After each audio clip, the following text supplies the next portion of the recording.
China's recent decision to restrict exports of key rare earth elements is set to create new challenges for the U.S. drone industry, adding to the complications already caused by tariffs.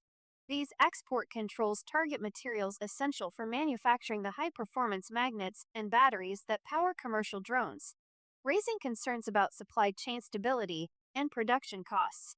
Ollie, use of 7 cc by SA 4.0. What are rare earths and why do they matter? Rare earth elements such as dysprosium, terbium, neodymium, and samarium are critical for making the lightweight, powerful magnets used in drone motors and navigation systems. China currently dominates the global supply of these materials, providing over 80% of the rare earths imported by the United States. The new restrictions specifically target heavy rare earths, which are especially important for advanced drone components. Immediate impact on U.S. drone manufacturing. With China's export controls now in effect, U.S. drone manufacturers face immediate uncertainty. Shipments of rare earths and finished magnets from China have been paused while a new licensing system is put in place. Licenses for export may take up to 2 months to process, and there is no guarantee that U.S. companies will receive approval. Most U.S. drone companies keep only limited inventories of these materials, so even a short disruption could lead to shortages and production delays. Prices for rare earths have already begun to rise, with dysprosium oxide reaching new highs in Chinese markets. Industry analysts expect the cost of magnets and other components to increase by 30 to 50%, which will likely be passed on to drone manufacturers and ultimately to customers. Are there alternatives to Chinese rare earths?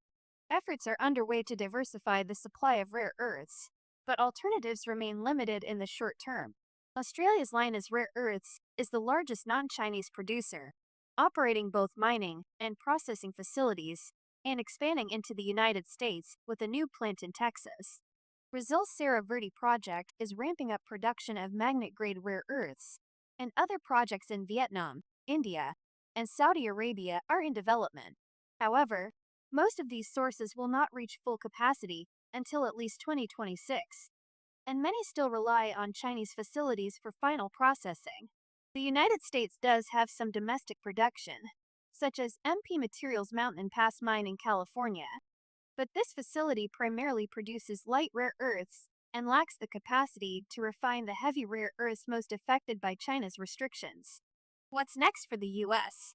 drone industry? In the coming months, U.S. drone manufacturers will need to manage potential shortages, higher prices, and longer lead times for critical components. While alternative suppliers in Australia, Brazil, Vietnam, and India offer hope for the future, the industry will remain vulnerable to supply chain disruptions until these projects are fully operational and independent of Chinese processing. For now, China's rare earth export restrictions add a new layer of complexity to an already challenging environment for U.S. drone makers. Companies will need to adapt quickly, exploring new suppliers and investing in research to reduce reliance on these critical materials. The next few years will be a test of resilience and innovation for the industry. Read more. China adds 11 U.S. drone companies to unreliable entity list amid rising tensions.